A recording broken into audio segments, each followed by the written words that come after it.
Jurídica en el aire. Un espacio de la Clínica Jurídica de Acción Social en Radio Universidad de Salamanca.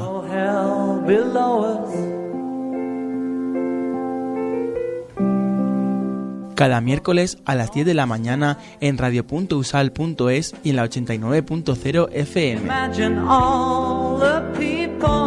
Bueno, pues empezamos un poquito después, pero bueno, nunca es tarde si la dicha es buena, como se suele decir, y desde luego la dicha es mucha y es buena, porque tenemos el estudio pues prácticamente lleno de personas estupendas esta mañana, como son estudiantes de la Universidad de Salamanca y como es la profesora Lina Mariola Díaz, que la saludamos ya. Muy buenos días, Lina.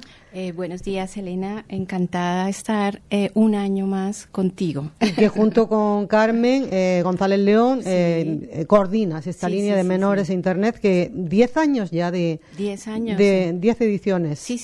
Este año hemos celebrado nuestro aniversario.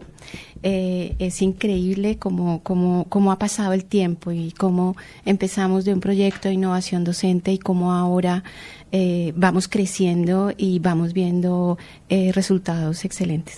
Desde luego que tenéis ya personalidad propia de esa innovación docente, cómo se ha ido progresando, evolucionando y que habéis realizado desde luego muchísimas actividades y habéis tenido ya importantes logros, Lina.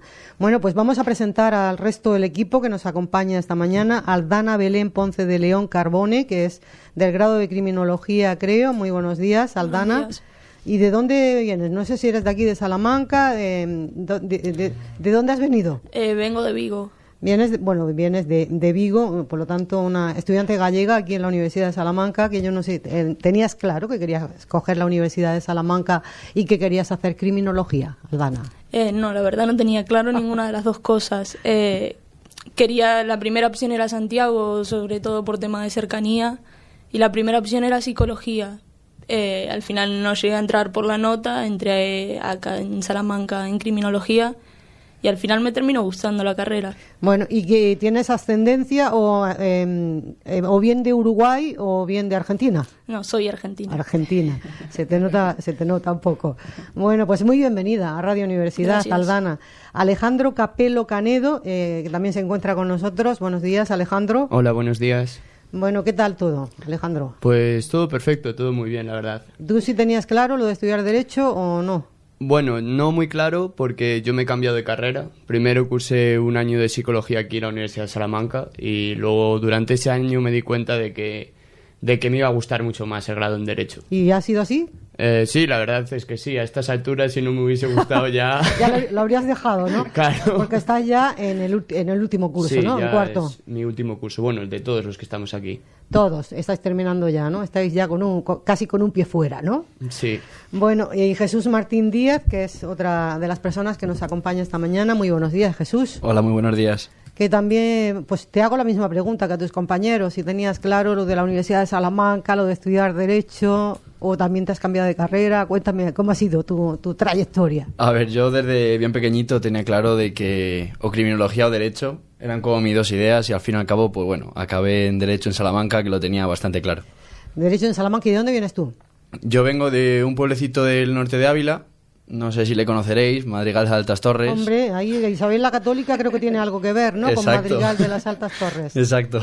Sí, que lo conocemos y además dicen que es muy bonito. No lo conozco, pero dicen que es Sí, yo bonito. os invito a ir a todos, es muy bonito, la verdad. Fíjate, esta mañana vamos hasta ruta turística, vamos a hacer esta mañana.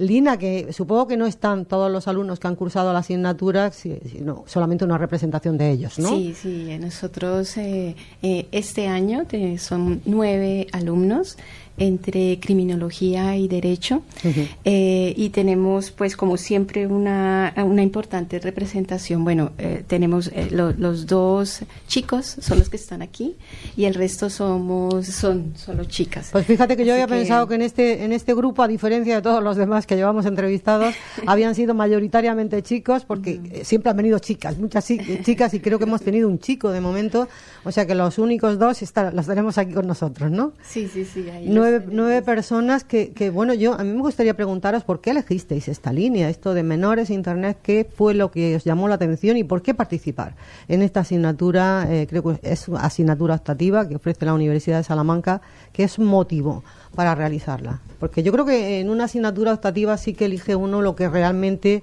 para lo que realmente está motivado, lo que le gusta a uno. No se hace una optativa por hacerla, creo yo, vamos, no lo sé. Comentadme, ¿cuál fue vuestra motivación? Si quieres puedes empezar tú, Jesús. Pues yo en mi caso, cuando estaba en tercero, nos hicieron una charla explicando de qué iba clínica jurídica, cuál era la finalidad, y yo vi que era como una asignatura en la cual era aplicar a lo práctico lo que has estado aprendiendo a lo largo de los 4 años. Y al final es como... he estudiado para ello, en plan, si no trabajo las cosas que hago, quiero que sirvan de utilidad. Y yo en el caso de la línea de menores lo tenía clarísimo, porque desde bien pequeñito me encantan los niños pequeños, sobre todo jugando con mis primos y yendo a jugar al fútbol con niños pequeños, enseñándoles, y tenía claro como que es un grupo tan vulnerable, que los ves allí tan pobrecitos, como quien dice, tan pequeños, que siempre me han interesado y era como un ámbito que quería tocar. Y como también habrás visto, serás consciente, ¿no?, de que muchas veces sí que padecen y sufren mucho los niños, ¿no? Muchas veces por peligros que no se denotan, no se ven de manera anónima. Muchas veces sufren, ¿no? Sí, al fin y al cabo son niños que... Al fin y al cabo yo también me considero un niño, porque aunque ya tenga cierta edad... Lo eres. Aunque tenga cierta edad, también me doy cuenta de que hay muchas cosas que hacía o hago que pueden llegar a causarme problemas, y que mucha gente y también los niños son muy poco conscientes de los peligros que puede haber tanto en internet como en la vida real, y hechos que hacen o que podían pensar en hacer pueden llegar a causarles problemas. Desde luego, es algo que vamos aprendiendo con la experiencia, ¿no? Pero bueno, si nos previenen para que no ocurran determinadas situaciones, porque algunas realmente acaban muy mal, ¿no? Sí. Pues muchísimo mejor. O sea que, sobre todo por la utilidad, ¿no? Lo elegiste por la utilidad y porque se pueden hacer cosas por esos pequeños. ¿Y cuál fue tu motivación, Alejandro Capelo?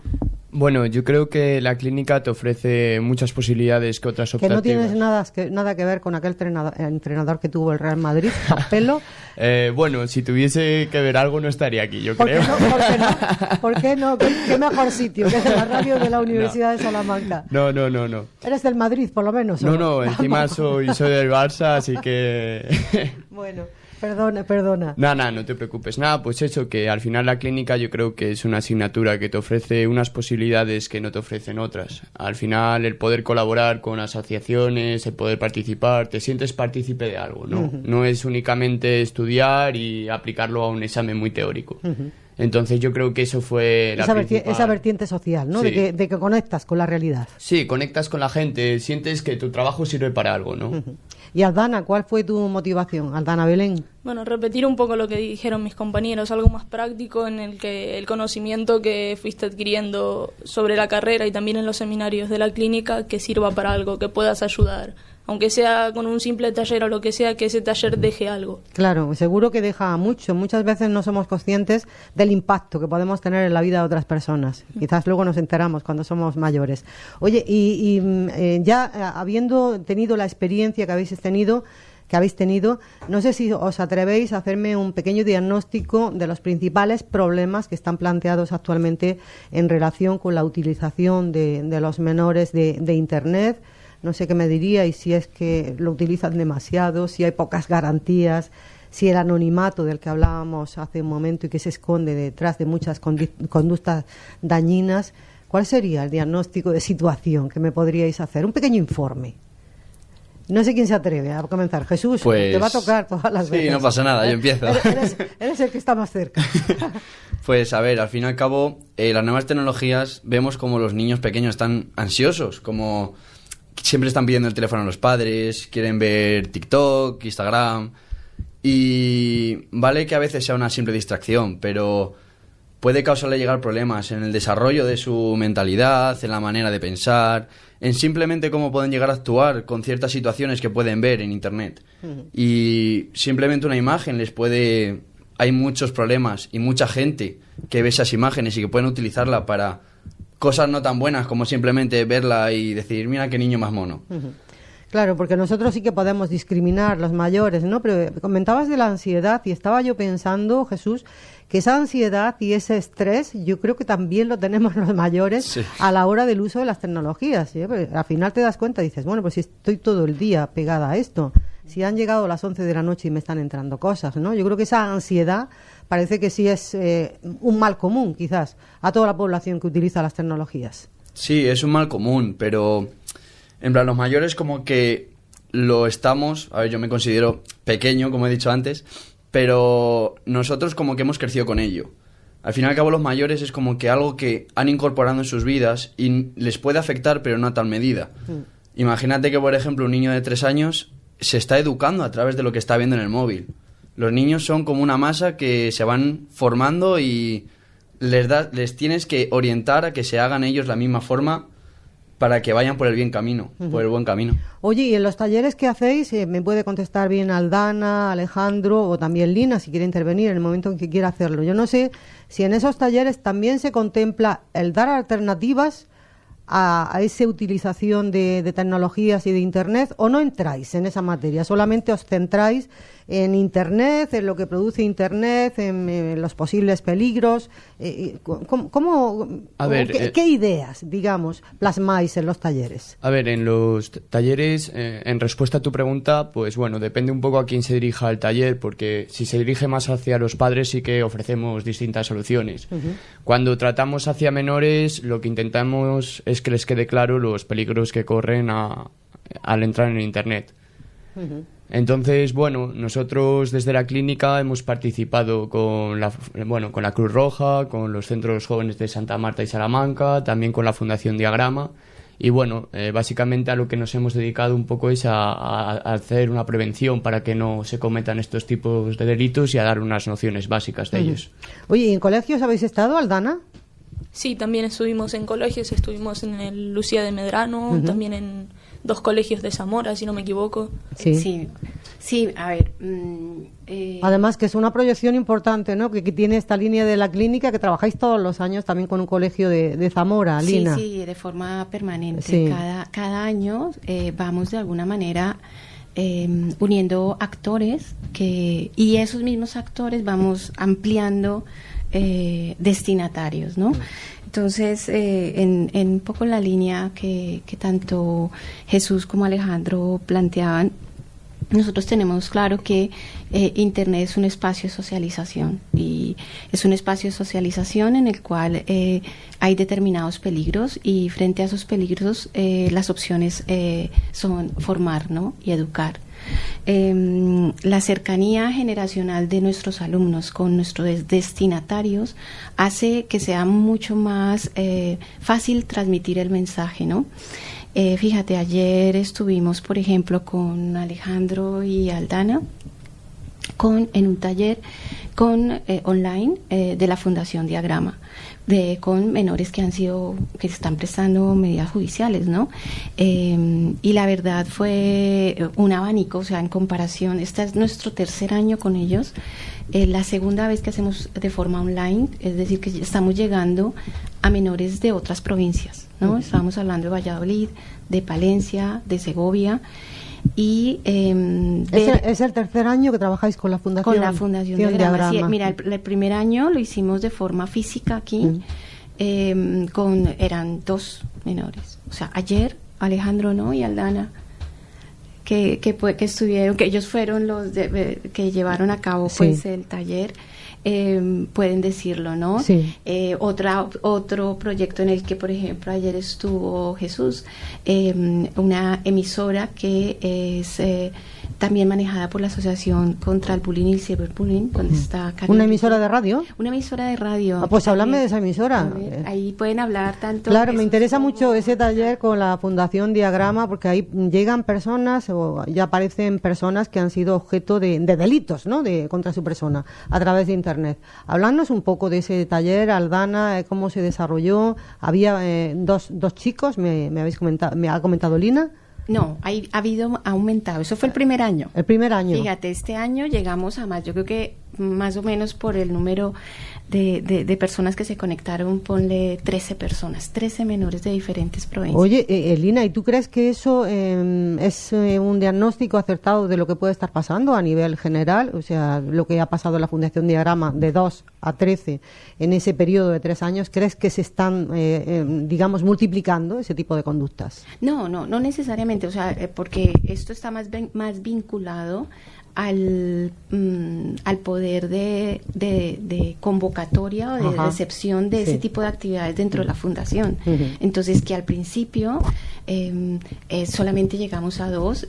Siempre hemos hablado, Carmen y yo, de la importante labor que nuestros alumnos de cada generación cumplen, porque abren caminos, ¿no? Cuando gustan los talleres, las asociaciones creen en nuestra labor, y en esa medida la multiplicación de destinatarios, ¿no? Entonces ya pasamos después al siguiente año, que eran muy pocos menores, no sé si eran 4, a esta que tuvimos ya, esta cantidad, y donde las profesionales de las diferentes provincias estaban encantadas porque decían, lograron captar a los menores porque estuvieron más de 1 hora, prestaron atención. Claro, y es difícil. Es difícil, pues eso, ¿cómo lo hiciste? ¿Cómo lo hicisteis? Comentadnos. Para mantener esa atención, yo no sé si os valéis de qué tipo de recursos, no sé si recursos visuales, si le ponéis algún tipo de información, no sé, en forma de diapositivas. Háblanos un poco de eso, al final es enseñar, ¿no? Y que te presten atención. ¿Qué técnicas habéis seguido, Aldana? Vale, sí que seguimos una presentación, pero sobre todo de lo que se trataba el taller era de el lenguaje técnico que suelen tener las leyes, el proceso o el término de imputabilidad y todo eso, trasladarlo para que ellos lo puedan entender. Después tratar todos los delitos que se pueden cometer en redes y que a veces no parecen delitos, pero al fin y al cabo es un delito.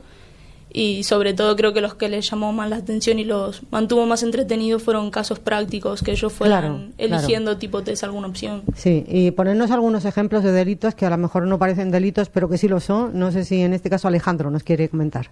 Bueno, pues por ejemplo con el tema de la IA, está muy de moda en los deepfakes, que bueno, básicamente consiste en utilizar la inteligencia artificial para, por ejemplo, te voy a poner un ejemplo porque tiene como varias vertientes este delito. Pues un ejemplo sería colocar el rostro de una persona en el cuerpo desnudo de otra persona para hacer creer que es esa persona desnuda. No sé si me estoy explicando bien. Perfectamente. Bueno, la verdad es que luego cambian los medios, pero ese tipo de conductas delictivas se ha producido ya, quizás haciendo uso de otro tipo de subterfugios, ¿no? Pero hacer pasar a una persona por otra. Esto es juego sucio, desde luego, es sucio, ¿no? Por eso se llama así quizás, ¿no? El deepfake. Sí, sobre este tema y el caso Almendralejo, que son unos menores que básicamente se dedicaron a hacer este tipo de acciones a sus compañeras de clase y, bueno, han producido muchísimos daños psicológicos en ellas.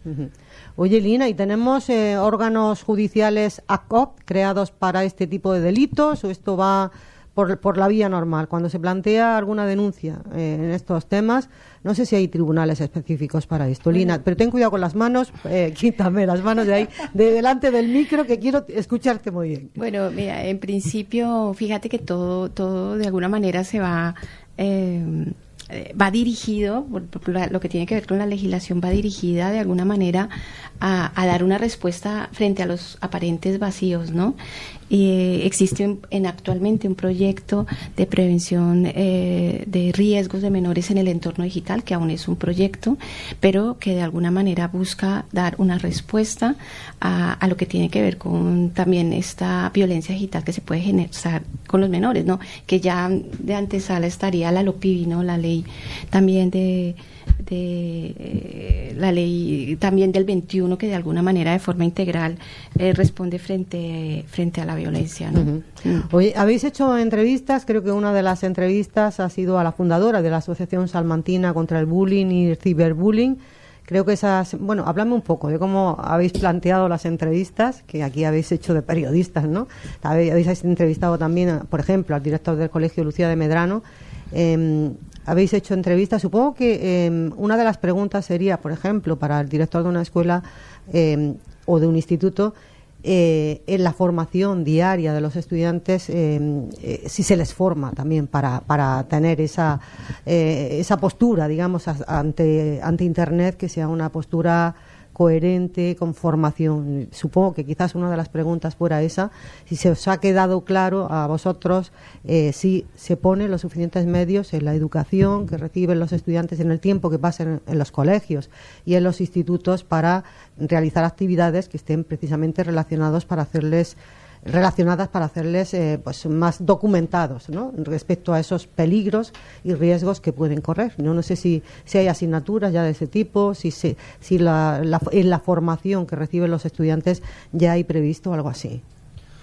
Pues, a ver, la formación, creo que estamos en un terreno un poco nuevo, por así decirlo, porque los institutos cada vez más van dando como pasos para intentar educar y mostrar a los niños cada vez e intentarlo introducirlos en este mundo digital de una manera adecuada.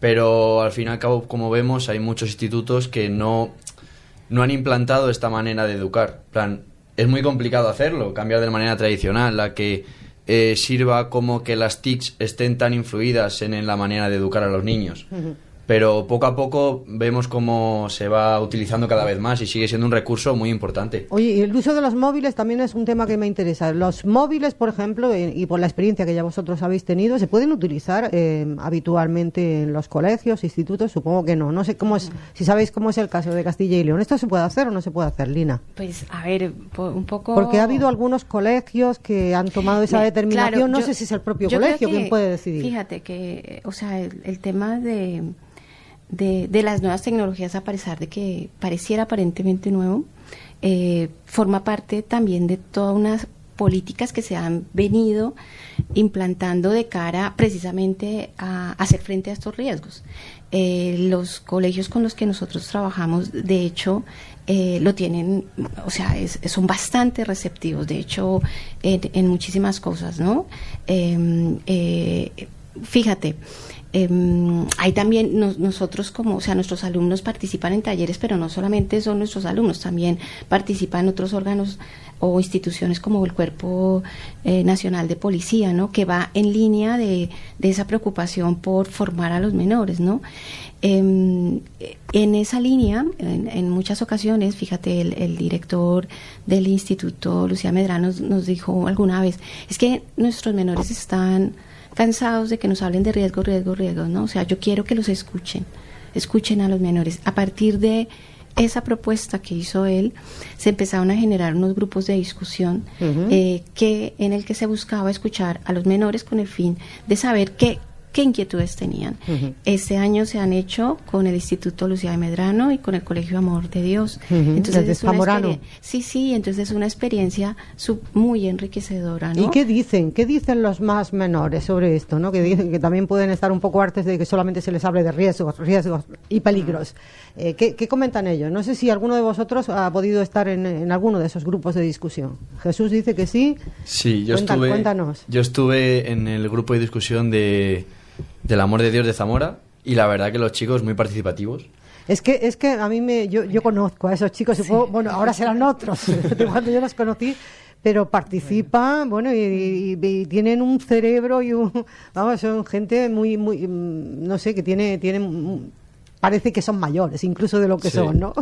Sí, la verdad que cuando fuimos una compañera y yo, Elena, y la verdad que estuvimos ahí hablando con ellos, lo hicimos por videoconferencia, por no movernos y tal de Salamanca, y estuvimos hablando con ellos y la verdad que muy bien, porque les intentas hablar, oye, tal, vamos a dar una charla, vamos a ir tal día, hemos hablado con vuestro director, y los niños les ves que algunos, como yo, por ejemplo, podía ver como el tema de los riesgos que estábamos hablando, que al final te iban a dar una charla en el instituto y era como, joder, voy a perder clase. Sí. Voy a perder clase, no voy a hacer nada. Pero en cambio estos niños se interesan. En plan, sacamos una lista de temas que dije, como tratemos esto, no acabamos. O sea, no acabamos hasta junio. ¿Y qué crees que les preocupa más a ellos? ¿Crees que están preocupados de alguna manera? ¿Están motivados, digamos, para tener cuidado con esas tecnologías? ¿Qué crees que les preocupa a ellos? Yo creo que más que les preocupa es como miedo. Tienen miedo a, según comenté con los niños, tenía miedo a no saber controlar las nuevas tecnologías, en plan a utilizarlas mal, a que la utilización de las redes sociales como que lo ven tan normal, pero que pueden llegar a causarles problemas. Y muchos de ellos no tienen tienen el temor de decir, no sé si lo estoy utilizando bien. Incluso creo que había un alumno que era policía que a mí me llegó y me dijo, yo creo que me hables de la inimputabilidad. Y yo me quedé así diciendo, tienes 14 años, en plan, yo no tenía ni idea hasta que no entré en la carrera de qué era ese tema. Y como que ya están muy formados y están muy concienciados, por lo menos ese instituto, de los problemas que les puede causar y están muy interesados. Oye, y esto de la inimputabilidad, si es otro menor el que comete esa conducta dañina, Lina, claro, será juzgado en caso de que llegue el asunto a tribunales como tal menor, ¿no? A ver, concretamente en España la edad de responsabilidad son los 14 años. A partir de los 14 y menos de 18 tienen una responsabilidad conforme a un sistema específico regulado por la Ley Orgánica de Responsabilidad Penal del Menor. Por debajo de esa edad se consideran inimputables y entran dentro del esquema de protección. Como entran dentro del esquema de protección, la respuesta depende de cada comunidad autónoma y se valora cada caso, ¿no? Puede suceder que el menor esté en una situación de desamparo, de riesgo que se le declare como tal. Puede ser que no sea así, pero, por ejemplo, se tienen que realizar actos, actividades de seguimiento, pautas de seguimiento, que eso fue, por ejemplo, establecido por la LOPIBI. O puede suceder incluso que si estamos con un menor que tiene problemas de conducta y dentro de esos problemas de conducta además cometes un delito, puede remitirse a un centro de menores con problemas de conducta, no por la sola comisión del delito, pero sí por una situación compleja, evidentemente que tiene que reunir unos requisitos, porque es uno de los centros mucho más estrictos y más con un régimen mucho más estricto que cualquier centro de menores. Entonces hay una respuesta. ¿Y tú crees que, bueno, hemos comentado ya en este programa y en los que ha habido anteriormente que la clínica ya tiene 10 años de vida, y en este apartado que vosotros trabajáis, que es necesario y muy interesante, Lina, tú y Carmen, ¿tú ves que se ha evolucionado a mejor durante todo ese tiempo? Habéis realizado miles de actividades. ¿Tienen los menores actualmente mucha más información sobre Internet, sobre redes que cuando comenzabais, por ejemplo? ¿Tú ves que se ha avanzado, sobre todo en el aspecto de la formación, que a mí parece que es básico?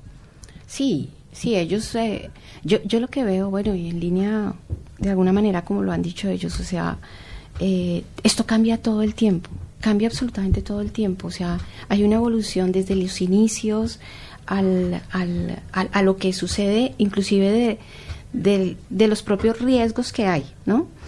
Fíjate, el día de ayer ellos hablaban de un delito, le hablaban a los chicos, les hablaban de un delito que es el online child grooming, ¿no? Que es como esta propuesta que se hace a través de las nuevas tecnologías con el fin de realizar un acercamiento, con el fin de agredir sexualmente a un menor, ¿no? Fíjate, cuando se implementó ese tipo, básicamente se iba dirigido a que el sujeto eventualmente quería concertar un encuentro de carácter físico, ¿no? Entonces básicamente el legislador lo que decía, bueno, yo voy a evitar que se llegue a agredir al menor, ¿no? Entonces yo actúo porque esto es un delito de peligro, ¿no? Que se anticipa, ¿no? Y castiga el solo acercamiento con esa finalidad.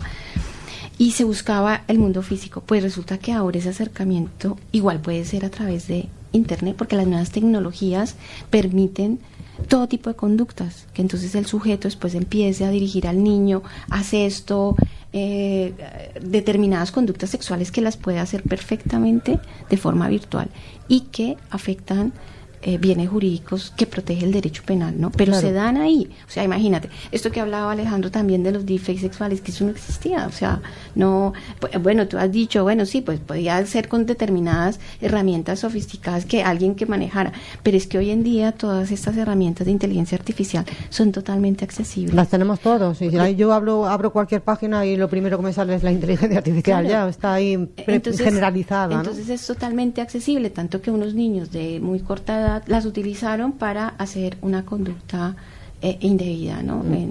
Que trajo sus consecuencias y por las cuales fueron pues sancionados. Entonces yo no sé si todo esto, Lina, y también os haría la pregunta a todos vosotros, hoy tenemos que ir con un poco más de prisa porque hemos empezado un poco tarde, pero sí que me gustaría, pues eso, comentaros. Son unos niños que maduran antes de tiempo, precisamente quizás por por estas nuevas tecnologías. No sé si se acaba la niñez antes, Lina, no sé cómo lo ves. Yo creo que el proceso, a ver, en el tema del proceso de madurez van muchísimos componentes, y dentro de esos componentes tiene que ver el propio desarrollo psicológico del menor y el propio desarrollo neurológico, ¿no? Y es claro, todas las neurociencias han determinado que el cerebro madura inclusive hasta más allá de los 18 años, lo cual hace que el menor no pueda llegar, o sea, lo que tiene que ver con esta parte de inhibición no la tenga desarrollada, tan desarrollada como la puede tener ya con el paso del tiempo, ¿no? Entonces puede ser, algunos simulan y dicen es que el cerebro adolescente es como una moto con mucha fuerza, ¿no? Pero con pocos frenos, ¿no? Entonces, porque el sistema de recompensa está súper activado, pero el sistema de inhibición no. Sí. Entonces, ¿qué me dices? ¿Madurar qué es? Que yo conozca y que tenga acceso a determinada información que no debo conocer a determinadas edades, eso no es madurez, ¿no? O sea, eso no significa madurez. Lo que sucede es que, claro, están accediendo a contenidos que no van a poder asimilar de forma correcta, porque eso es lo que sucede, ¿no? De hecho, ¿no? Y cuando se empieza a plantear que el acceso, fíjate, ellos también tuvieron un taller interesante sobre el tema de pornografía infantil, de pornografía, pero el acceso de menores de pornografía, donde... Sí, porque además es que parece, se quejan, yo creo que se quejan mucho los padres o incluso los propios menores de que se abre cualquier página o abres cualquier cosa y te sale la pornografía casi sin tener que buscarla. Eso sucedía, yo no sé si ahora sucede con menos frecuencia, pero hace unos años sí que había esa queja colectiva de que enseguida te salía una página pornográfica y tú no habías pulsado nada. No sé supongo que quizás se están poniendo ya más reglas y más restricciones. Lo que pasa es que hay una responsabilidad de los padres. Tenemos que ejercer un control parental y eso no todo el mundo lo entiende. Ni siquiera entre los propios progenitores puede que uno no le dé... Y bueno, incluso se da el caso, yo no sé si estáis de acuerdo y sería ya la última aportación mía porque hay que concluir, se da el caso de padres que yo no sé dónde tienen la cabeza, pero que le ponen a un crío a lo mejor que tiene 8 o 9 meses, están todo el rato poniéndole el teléfono móvil con una cancioncita infantil o con lo que sea, y vuelta y es un bebé, ¿no? de 10 u 11 meses y ya hay padres que hacen eso. No sé si vosotros también opináis que habría que tener más control parental y que los padres tendrían que tener muchísimo más cuidado. Sí, creo que en esa parte también se pierde un poco de niñez, de infancia. A mí me pasaba el otro día, por ejemplo, estaba en una cafetería y yo estaba con mi amiga y nosotros estábamos hablando y veías el resto de mesas de señores y así hablando, pero después había una de padres con sus 2 hijas y las 2 hijas estaban pegadas al móvil, la madre también y el padre también. Entonces, si al final ves eso de los padres y si el padre también no es consciente de tener ese control parental, ¿qué vas a esperar de los nenes? Van a querer todo el rato el móvil. Claro. Al final. Con lo cual yo supongo que estáis muy contentos de haber participado en esta línea. Yo me imagino que habéis aprendido muchísimo, porque estoy aprendiendo yo y llevo media hora con vosotros. Supongo que, no sé si destacaríais de eso y sería ya la última parte de esta entrevista, tertulia. Jesús, Alejandro, Aldana, Belén, ¿qué destacaríais de esta experiencia que habéis vivido? Si todos los conocimientos que habéis tenido, si a lo mejor incluso vais a estudiar o vais a seguir vuestra profesión en algo relacionado con ello, ¿qué destacaríais de este paso vuestro por la Clínica Jurídica de Acción Social de la Universidad de Salamanca? Pues en mi caso creo que ha sido bastante enriquecedora. Creo que ha superado con creces lo que yo esperaba que iba a hacer en esta asignatura. En plan, no me esperaba tantos talleres, ni venir a la radio, ni, yo qué sé, acercarme hacia niños pequeños y darles un taller, incluso. Creo que me va a servir mucho a nivel profesional y ojalá, si el futuro me deja, esté relacionado con los menores también en el futuro laboral. Yo creo que se te dan bien, ¿eh? A mí me parece que se te dan bien, Jesús. Alejandro, no Capello, sino Capelo. Bueno, pues yo un poco en la misma línea que Jesús. Al final, la posibilidad de poder conocer historias de menores, poder participar con ellos, incluso en la fundación, en la Cruz Roja, cuando estuvimos en el Centro Joven, que muchos de ellos no eran ni menores de edad, eran mayores de edad, pero bueno, conocer la situación de cada uno, intentar ayudarles, eso es con lo que me quedo de la clínica. Uh-huh. Y tú, Aldana Belén, aunque también te haría una pregunta a ti, ¿tú crees que aquí, por lo que has conocido, ¿no?, por la propia Universidad de Salamanca, por esas asociaciones, fundaciones, colegios que están trabajando en estos temas, tú dirías que tenemos un buen nivel de protección y de estudio y de investigación sobre esta materia aquí en Salamanca? Si tuvieras que ponerle una nota, ¿cómo valorarías, ¿no?, a todo ese tejido de conocimiento, de investigación social que hacen frente a ese problema de menores e Internet? A ver, desde mi punto de vista creo que es una labor que está muy bien hecha. Ahora el tema es que la sociedad y el resto sea receptiva a ese labor y a entender esas cosas y quieran hacer algo por ello. Claro, y porque además habrá que seguir con las investigaciones porque la realidad cambia continuamente, ¿no, Lina? Sí, totalmente. O sea, tenemos que estar, es un escenario en el que tenemos que estar actualizándonos y que lo marca, ¿no? Y que es tan veloz que tenemos que acoplarnos, ¿no? O sea, que eso te puedo decir. Hay una pregunta que me hiciste respecto a los móviles y la regulación. Yo no, sí. En realidad no sé si existe qué tipo de regulación. Te puedo hablar más bien por conocimiento personal. Sí. En algunos colegios ya tienen implementados que los menores tienen que dejar el móvil al inicio de clase en determinados sitios que se guarda bajo llave. Y solucionó el problema, se solucionó. O sea, una cuestión que parecía increíble porque se tenían problemas por la utilización del móvil y captación de imágenes indebidas dentro del centro, pues se solucionó. Claro. Entonces, como que lo que hay es que tomar medidas. Eso es. Y trabajar conjuntamente. Eso es, porque además hay que tener en cuenta que en muchos casos se producen daños, Lina, y es que la verdad es que no concluiríamos nunca de hablar, ¿no?, de este tema. Daños que yo no sé si en algunos casos pueden ser irreversibles.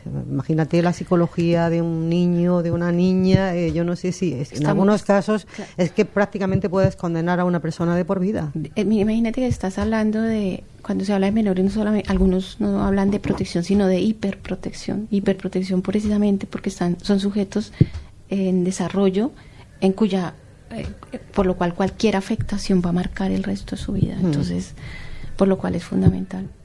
Bueno, pues nada, os agradecemos muchísimo por vuestro trabajo y por haber querido contar parte de él, solamente un poquito de esa parte de trabajo. Enhorabuena por lo que habéis conseguido y muchísimas gracias por haber querido estar con nosotros esta mañana. Elena, si puedo solo agregar, bueno, sí. Aquí como tú lo dijiste, solo estamos algunos, entonces voy a decir, esto ha sido un trabajo en conjunto. Sí. Tenemos a dos Nereas, Nerea Cebades y Nerea Morales. Está Damari, Lucía, Elena, Esther, y claro, todo eso junto con Carmen, que llevamos desde el inicio trabajando y que nos coordinamos en la distribución de todos los talleres, pues decir que estamos encantados de nuevo en este curso, que al principio se inicia de una forma un poco tímida por parte de nuestros alumnos porque toma en cuenta que son de diferentes titulaciones, y el ver cómo con el paso del tiempo se van integrando, ya ellos se van formando como grupo, verlos terminar los talleres y verles esa ilusión que sienten de haber sentido, qué bien, que lo he pasado bien. Eso sin duda es el mayor premio que podemos recibir nosotros. Claro, y bueno, además y un trabajo que va a quedar plasmado también en esos libros que estáis realizando, ese libro de relatos de vida que también ahí van a estar vuestros nombres, ¿no? Y van a quedar aquí, pues eso, impresos en la Universidad de Salamanca. Un abrazo fuerte, muchísimas gracias. A ti, gracias. Adiós. A ti. Adiós. I hope someday